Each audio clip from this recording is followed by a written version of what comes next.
अस्सलाम वालेकुम। Exercise 8.3 continue करते हैं। क्वेश्चन नंबर 9 कह रहा है does the expansion of term हमें गिवन है, कह रहा है contain a term independent of x, यानी इसको एक्सपेंड करें और ये देखें कि वो जो टर्म है कोई ऐसी टर्म जो कि इंडिपेंडेंट हो एक्स के, कोई ऐसी टर्म यहाँ पे लाई करती है या नहीं।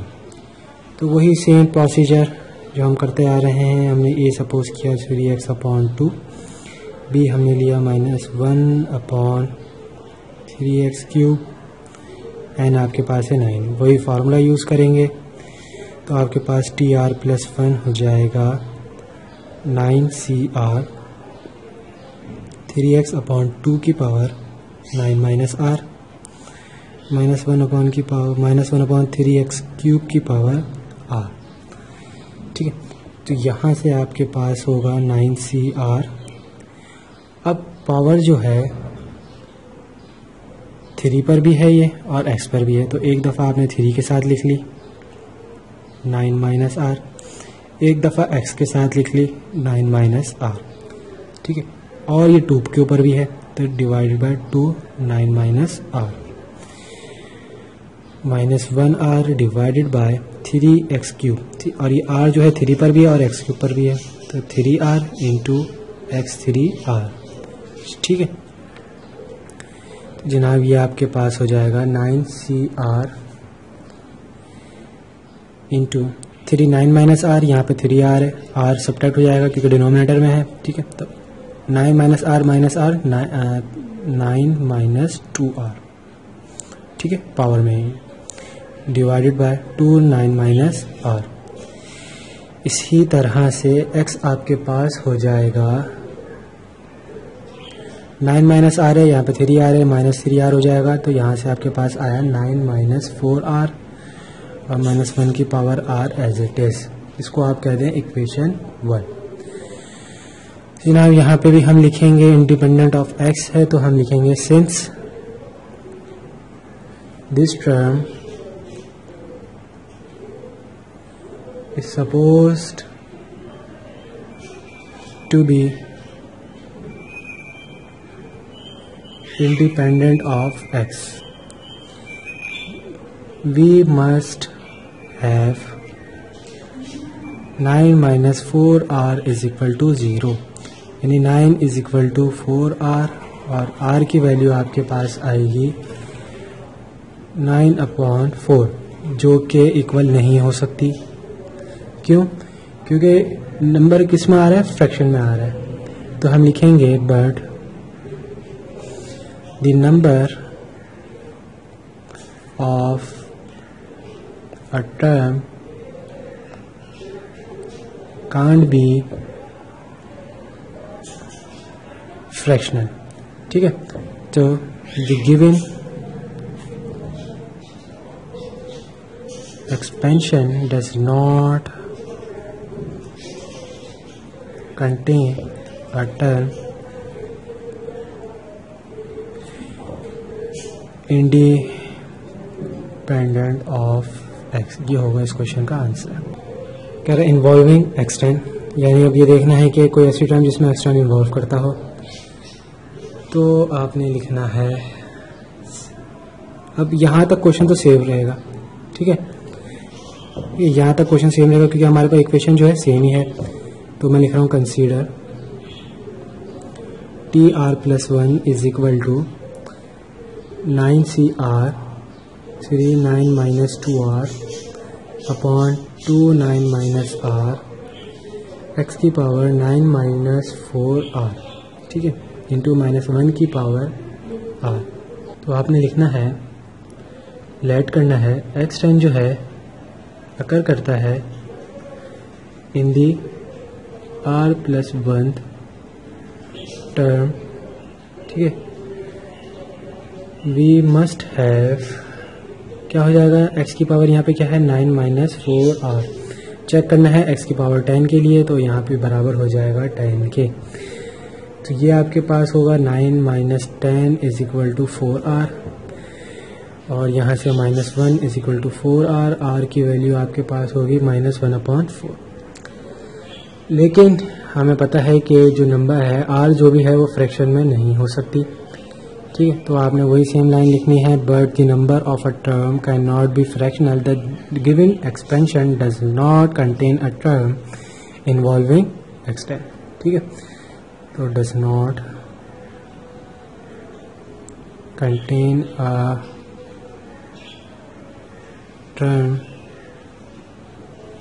इन्वॉल्विंग x10, ये हो जाएगा इस क्वेश्चन का आंसर।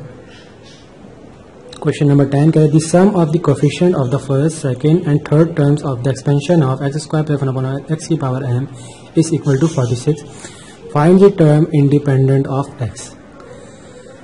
तो जनाब सबसे पहले तो हमने इस m के लिए वैल्यू निकालनी है कि पावर में असल में वैल्यू होगी क्या, ठीक है, जब भी हम इसको आगे सॉल्व कर सकेंगे।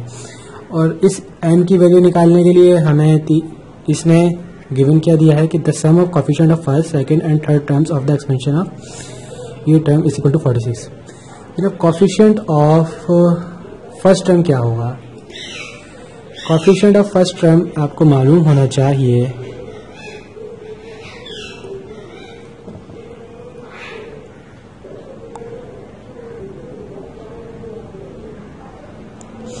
कोफिशिएंट ऑफ फर्स्ट टर्म आपके पास होगा 1। कैसे? इधर हमारे पास होता है n फैक्टोरियल 0, फर्स्ट टर्म में हमारे पास क्या होता है n कॉम्बिनेशन 0, तो जो कि बनता है 1 के बराबर, ठीक है। कोफिशिएंट ऑफ सेकंड टर्म आपके पास क्या होगा n कॉम्बिनेशन 1, ठीक है, जो कि बनता है आपके पास सेम n के बराबर, ठीक है। और कोफिशिएंट ऑफ थर्ड टर्म आपके पास क्या होता है n combination 3, n combination 2, third term के लिए n कॉम्बिनेशन 2। तो यानी कि n को आपने 2 दफा करके लिखा, ठीक है, और डिवाइड में आपके पास क्या होगा 2 फैक्टोरियल, यानी कि 2 इंटू 1 2। ये आपके पास कोफिशिएंट आ गए, ठीक है। तो जनाब अकॉर्डिंग टू द कंडीशन आपके पास क्या हो जाएगा 1 प्लस, अब यहाँ पे n है लेकिन हमारे पास यहाँ पे पावर में m गिवन है, तो यहाँ पे n की जगह हम क्या रख देंगे m रख देंगे। तो 1 plus m minus 1 upon 2 is equal to 46, हमें सम गिवन है इनका 46। तो यहाँ से जनाब आपके पास ये 1 है इक्वल टू के इस तरफ आएगा, माइनस हो जाएगा, 46 माइनस 1 45 हो जाएगा, तो m plus m minus 1 upon 2 is equal to 45। अब यहाँ आपने लिया है एलसीएम, तो ऊपर आपके पास बचेगा 2m plus m square minus m is equal to 45। अब 2 डिवाइड में है, इक्वल टू के इस तरफ आके हो जाएगा multiply, 2m minus m plus m square is equal to 45 multiply by 2। यहाँ पे आपके पास बचेगा पॉजिटिव m, यानी कि m square plus m is equal to 45 into 2, यहाँ से आपके पास आया 90, m square plus m minus 90 is equal to 0। अब यहाँ पे आपने फैक्टराइजेशन परफॉर्म करी, m square plus 10m minus 9m minus 90 is equal to 0। Common आया आपके पास m, बचा m प्लस 10, यहाँ से आपके पास कॉमन आएगा माइनस 9, तो आपके पास बचेगा m plus 10 is equal to 0। Common आएगा आपके पास m प्लस 10, तो आपके पास बचा m minus 9 is equal to 0। एक m की वैल्यू आपके पास आई माइनस 10, एक m की वैल्यू हो गई पॉजिटिव 9। अब ये जो नेगेटिव पावर है ये आपने नेगलेक्ट करनी है, पॉजिटिव वैल्यू आपने ले लेनी है, ठीक है। तो हमारे पास अब क्या हुआ, a आपके पास आ गया x स्क्वायर, b की वैल्यू आपके पास है 1 अपॉन x, n हो गया आपके पास 9, ठीक है, यानी कि n। तो आपने t r प्लस 1 आपके पास क्या हो जाएगा n c r a n minus r b r, t r plus 1 आपके पास हो गया 9 c r, x की पावर स्क्वायर है, मल्टीप्लाई होगा किससे n माइनस r, यानी कि 9 माइनस r से। b आपके पास है 1 अपॉन x की पावर r, 9CR x 2 9 से मल्टीप्लाई हुआ 18, 2R से मल्टीप्लाई हुआ -2R, और यहाँ से आपके पास 1 की power R divided by x की power R। 9CR x 18 -2R x R है, यहाँ पे आके माइनस हो जाएगा, -R इंटू 1 की power R। 9CR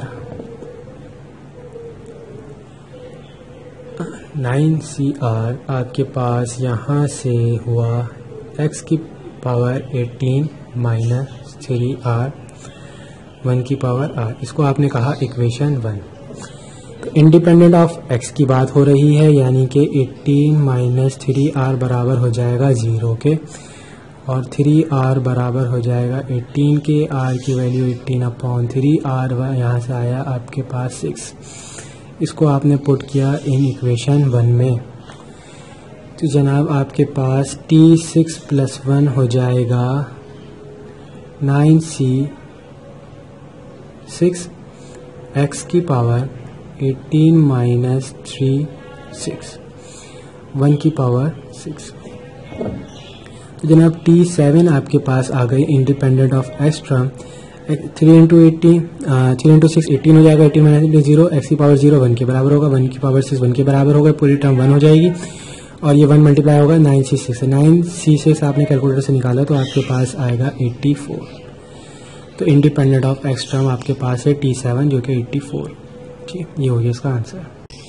question number 11, in the expansion of x² + a/x की power m, the binomial coefficient of the 4th and 13th terms are equal to each other. Find the term independent of x. तो जनाब coefficient of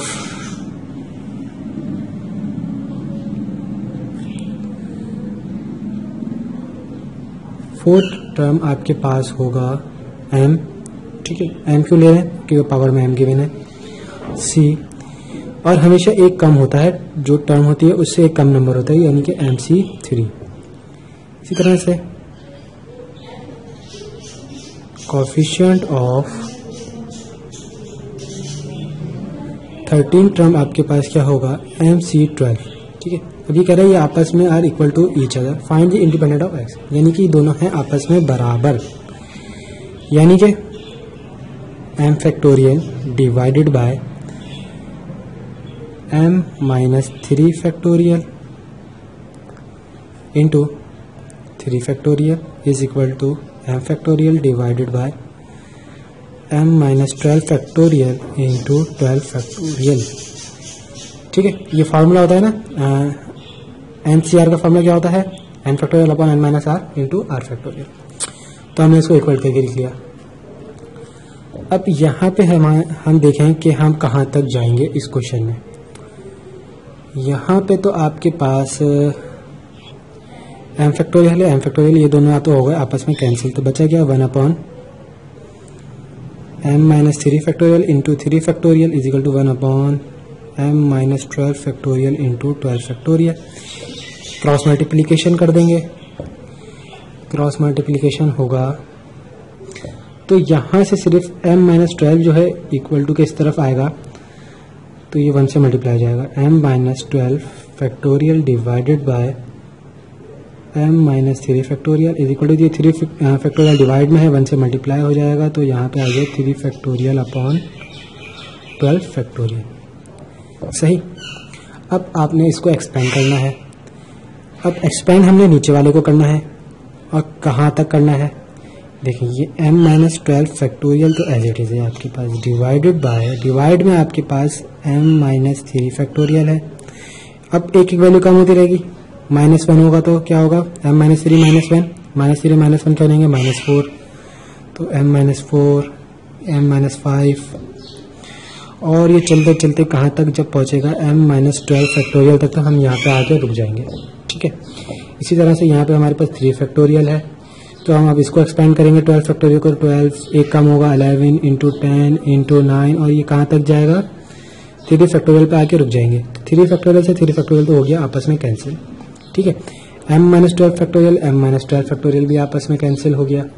सही, तो हमारे पास क्या बचा, 1/m - 3 m-4, m-5 और ये चलता रहेगा कहाँ तक, m-11 तक। ठीक है, इसी तरह से यहाँ से हमारे पास क्या बचेगा, 1/12 into 11 into 10 into 9 into and so on. कहाँ तक जाएगा, ये 4 तक जाएगा। ठीक है, क्योंकि 3 फैक्टोरियल पर हमने आके कैंसिल किया था तो ये 4 तक वैल्यूज जा रही हैं।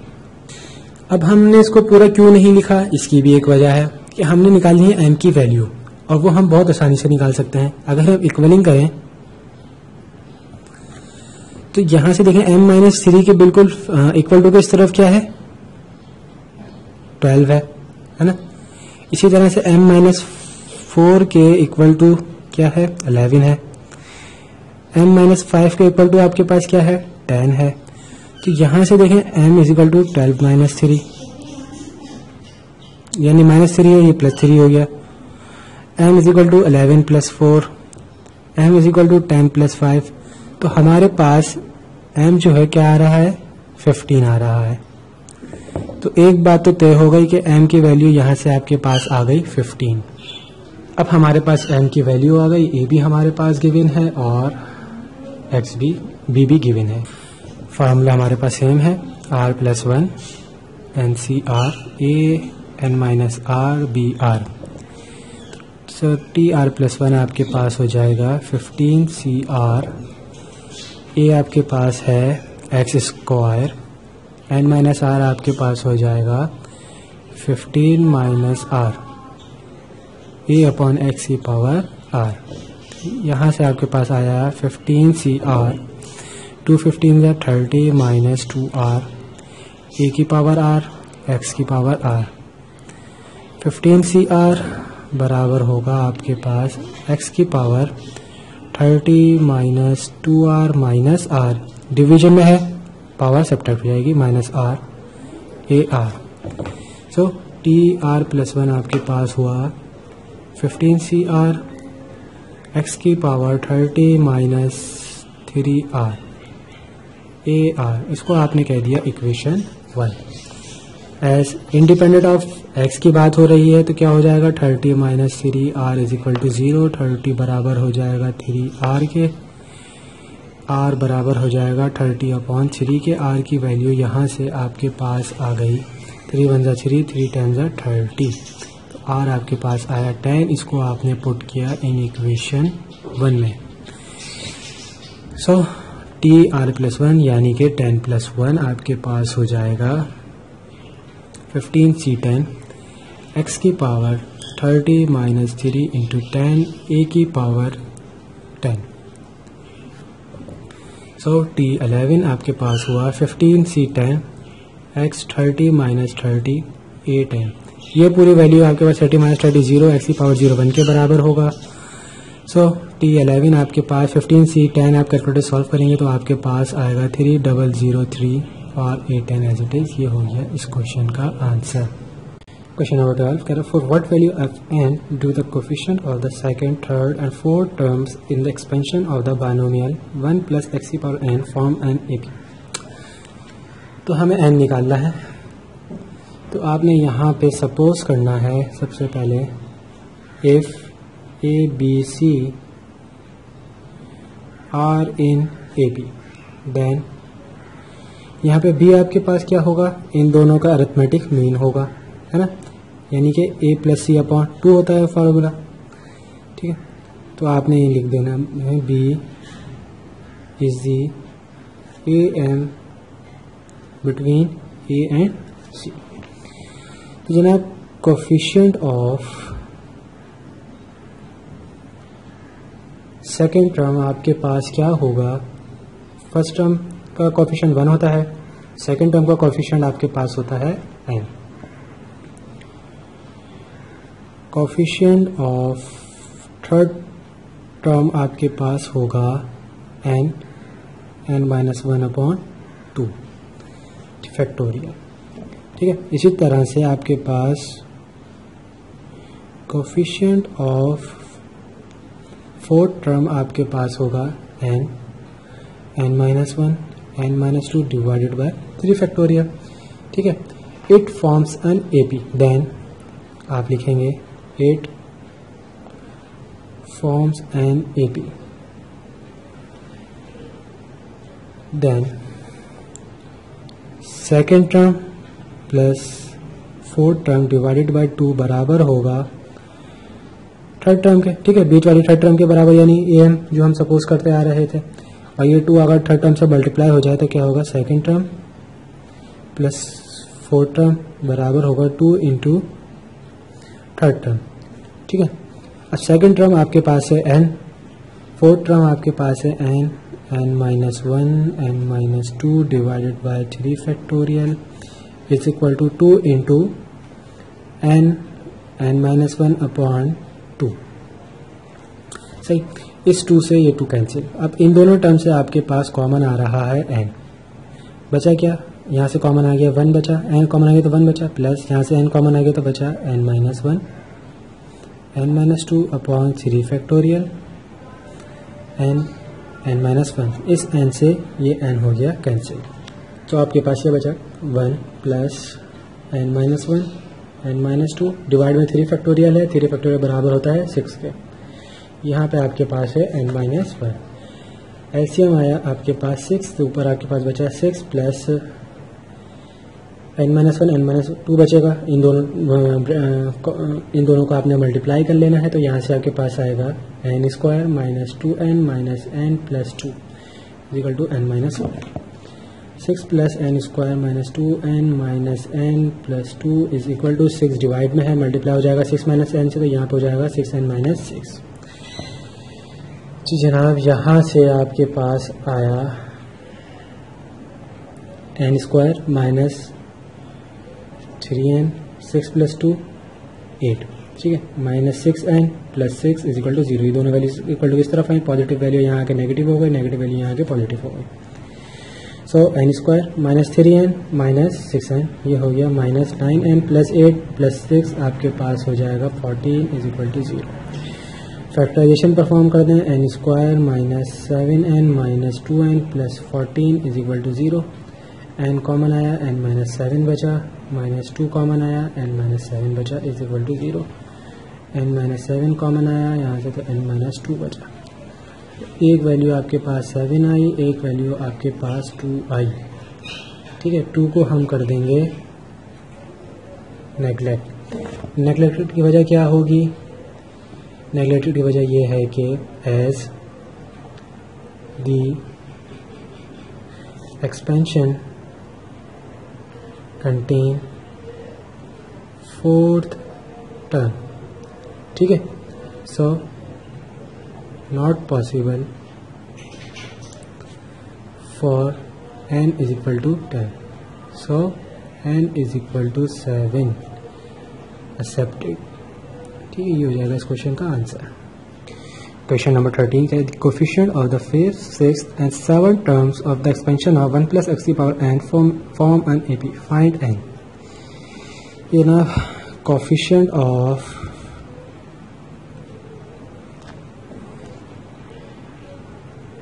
फिफ्थ टर्म आपके पास क्या होगा, NC4।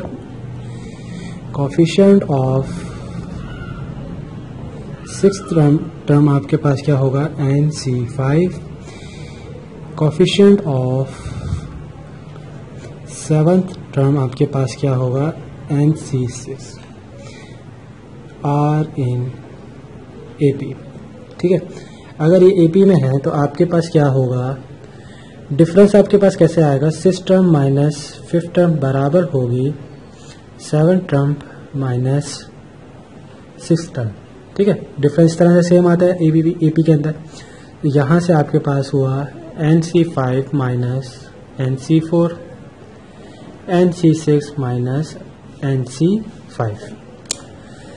तो जनाब इसकी जगह आपने इनकी वैल्यूज पुट करनी है, तो ये क्या हो जाएगा, NC5 आपके पास होगा n factorial divided by n minus 5 factorial into 5 factorial minus n factorial divided by n minus 4 factorial minus 4 factorial is equal to n factorial divided by n minus 6 factorial into 6 factorial minus n factorial divided by n minus 5 factorial into 5 factorial. ठीक है, अब इसको आपने थोड़ा सा expand करना है। अब आपके पास डिवाइड में है n माइनस 5 फैक्टोरियल। ठीक है, अब ये कहाँ तक जाएगा, ये जाएगा n माइनस n, पहली वैल्यू n, अगली वैल्यू n माइनस 1, फिर है n minus 2, n minus 3, n minus 4 and then n minus 5 factorial. यहाँ तक आके आप रुक जाएंगे, divided by n minus 5 factorial into 5 factorial minus, अब ये n फैक्टोरियल कहाँ तक जाएगा, n माइनस 4 फैक्टोरियल से। तो पहली वैल्यू n, फिर n minus 1, n minus 2, n minus 3, n minus 4 factorial पे आके आप यहाँ पे रुक जाएं, divided by n minus 4 factorial into 4 factorial equal to, ठीक है, इक्वल टू n फैक्टोरियल। ये कहाँ तक जाएगा, n माइनस 6 फैक्टोरियल तक। तो ये हो जाएगा n minus 1, n minus 2, n minus 3, n minus 4, n minus 5, n minus 6 factorial divided by n minus 6 factorial into 6 factorial minus, ये कहाँ तक जाएगा, n माइनस 5 फैक्टोरियल से n minus 1, n minus 2, n minus 3, n minus 4, n minus 5 factorial divided by n minus 5 factorial into 5 factorial. अब यहाँ पे n minus 5 factorial, n minus 5 factorial cancel, n minus 4 से n minus 4 factorial, n minus 6 से n minus 6, n minus 5 से n minus 5 factorial cancel होगी। तब जो values बचेंगी वो हम लिखते हैं। ना हमारे पास जो वैल्यूज बची वो बची n minus 1, n minus 2, n minus 3, n minus 4 divided by 5 factorial. ठीक है,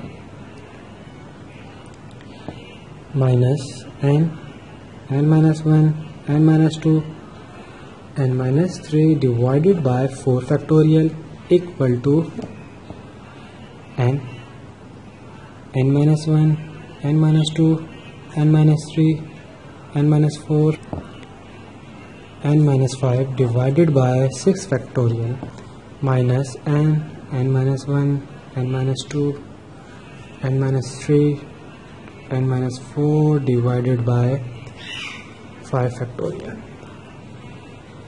अब आपने यहाँ पे देखें कि इन दोनों टर्म से आपके पास कॉमन आ रहा है n minus 1, n minus 2, n minus 3 तक आपके पास कॉमन आ रहा है। ये आपने ले लिया common, n minus 1, n minus 2, n minus 3 आपने ले लिया कॉमन। तो आपके पास क्या बचा, यहाँ से आपके पास बचा n minus 4 divided by 5 factorial minus यहाँ आपके पास बचा इधर 1 अपॉन 4 फैक्टोरियल। ठीक है, इज इक्वल टू, अब यहाँ से भी आपके पास क्या कॉमन आया, यहाँ से भी आपके पास कॉमन आया n minus 1, n minus 2, n minus 3।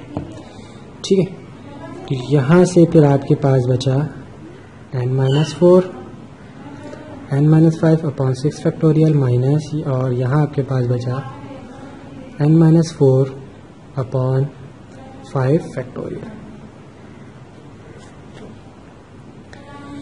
अब इसका फ़ायदा हमें क्या होगा कॉमन लेने का, ये और ये तो हो गए आपस में कैंसिल।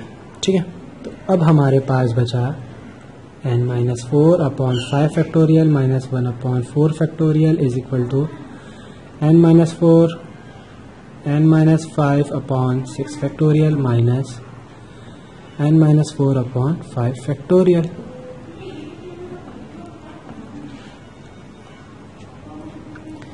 अब आपने देखना है यहाँ पे आपके पास n माइनस 4 अपॉन 5 फैक्टोरियल। ठीक है, अब ये माइनस वाली वैल्यू इक्वल टू किस तरफ आगे पॉजिटिव हो जाएगी, n माइनस 4 अपॉन 5 फैक्टोरियल। ठीक है, इज इक्वल टू यहाँ पे आपके पास है n minus 4, n minus 5 upon 6 factorial minus वाली वैल्यू इक्वल टू किस तरफ आगे पॉजिटिव 1 अपॉन 4 फैक्टोरियल। यहाँ से आपके पास एलसीएम आया 5 फैक्टोरियल, ऊपर आपके पास बचा n-4 प्लस n-4, और यहाँ से आपके पास हो जाएगा ये n-4 n-5, 6 फैक्टोरियल आपके पास बराबर होता है 720 के, प्लस 1/4 फैक्टोरियल आपके पास होता है 24 के।